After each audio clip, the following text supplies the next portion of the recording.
माध्यम बहुत कर्मसंस्थान आम कूल भाई मान से जोगे सक्षम होती जड़े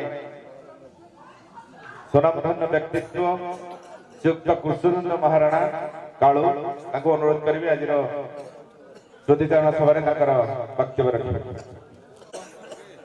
सब बंधु बांधव एवं महाराणा महासंघर जिते कर्मकर्ता अच्छा समस्त को मोर नमस्कार। आज यही अमर आत्मा आमको छाड़ी चली जाइछन्ति ताहा मोर विश्वास होनी एवं आम संघर अंटा भांगी जाइछे।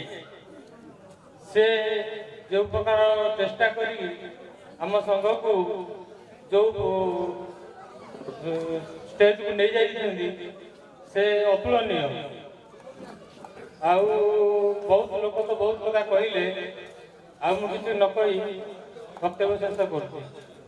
जय जगन्नाथ।